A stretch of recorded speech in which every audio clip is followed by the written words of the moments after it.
Welcome back to the deep dive. Today we're zooming in on something really specific in criminal law, That's right, we're tackling aggravating circumstances under Article 14. specifically paragraph 8, the one about committing a crime with the aid of armed men or persons who ensure or afford impunity. It sounds quite dramatic. It can be. What's interesting, though, is that this one is purely about how the crime was done, the means and ways used, not the motive. And that phrase, afford impunity, what does that really mean in practice? Good question. It basically means making it easier to get away with the crime, minimizing risk, ensuring you won't get caught or face immediate retaliation, leveraging power, essentially. Okay, so our mission today for you listening is to really get the handle on when this applies. What's the dividing line? Exactly. When does having armed people around actually make the crime legally worse? Right. So let's establish the ground rules. What are the absolute must-haves for this paragraph to kick in? Our sources point to two key things. Yes, two strict requirements. First, obviously, armed persons have to be involved somehow. They could be right there helping, or maybe just nearby providing backup. Directly or indirectly? Okay. And This is the crucial one.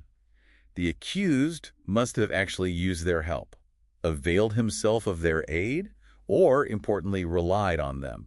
You have to prove that reliance. So it's not enough if, say, some armed friends just happen to be hanging out across the street. Precisely. The law is super strict on this. Casual presence doesn't count. There's a classic case, U.S. versus Abigar, that really highlights this. Oh, yeah. Tell us about that one. Well, in Abigar, the accused stabbed someone. He did it alone.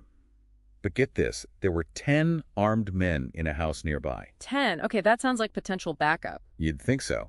But the court found they didn't participate at all. And critically, the accused didn't act in a way that showed he was counting on them being there. He acted independently. So even with 10 armed guys nearby, the circumstance didn't apply. Correct. Because that element of reliance, of using their presence as part of the plan, wasn't proven. But wait a second. Even if he acted alone, wouldn't the knowledge that those armed men were nearby maybe embolden him? Or intimidate the victim? Doesn't that sort of afford impunity even passively? That's a fair point, but legally, it seems the threshold is higher. It requires a more conscious, instrumental use of that armed presence. Yeah. It has to be part of the accused's calculation in carrying out the crime. Okay, so it needs to be more direct. Can you give an example where it did clearly apply? Absolutely. Look at People versus Elaine. Very different scenario. A wife wanted her husband dead. She got other people, Moros in this instance, promising them rewards to club him to death. Okay. And she wasn't just the mastermind. She actively participated. She had a lamp while they did it, even supplied the rope they used. Ah, so she was clearly directing them, relying on their source. Exactly. She wasn't the one swinging the club, but her reliance on their aid was undeniable. The court said par. 8 applied fully to her conviction for parricide. Her actions showed she was leveraging their power. That makes the distinction much clearer. It's about actively using that force. But are there situations where even if someone does rely on armed help, this circumstance might still not apply? Exceptions? Yes, there are. 2 key ones. First, if both sides were equally armed. If the attacker and the person being attacked both have weapons, the law often sees it as a, more level playing field, so this specific aggravator might not apply. Okay, fair fight cancels it out, sort of. What's the other exception? It's when the accused and the armed helpers were already acting together under the same plan for the same goal.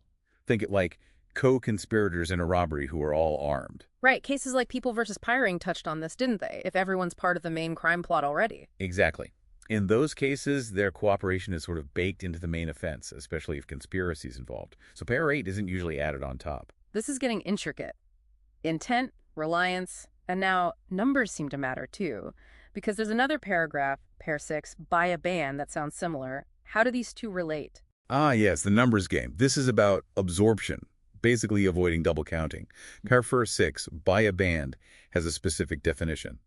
More than 3 armed attackers acting together. More than 3, so 4 or more. Correct. If you have 4 or more armed people involved, the law considers that employing a band under Par 6. And if Par 6 applies, it generally absorbs the circumstance of 8 of armed men under Par 8. Absorbs it, meaning you only count the more serious one. Pretty much. Par 6 is seen as the graver circumstance. So if you have 4 or more armed actors, you use Par 6. If you have, say, just 2 or 3 armed helpers that you relied on, then Par 8, 8 of armed men would be the one to apply. Wow. So the difference between 3 and 4 armed people can change which aggravating circumstance applies. That's incredibly specific. It is. Legal definitions often hinge on these fine lines. And one last clarification point. The term armed men, is that literal? Good point. No, it's interpreted more broadly. Our sources, like the ruling in People versus Licop, confirm that armed women count too.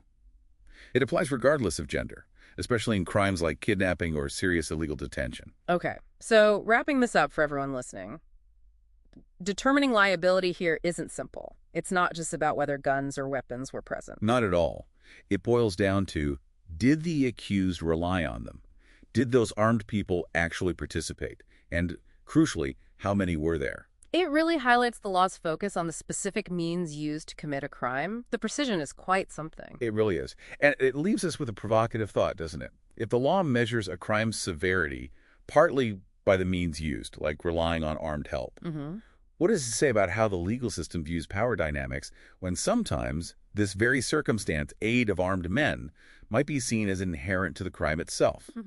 We see hints of this sometimes in complex cases like kidnapping, referencing cases like People versus Villanueva. So the line blurs between something that makes the crime worse and something that's just part of the crime. Exactly. Where do you draw that line? When does the tool become inseparable from the act itself? Something for you to think about.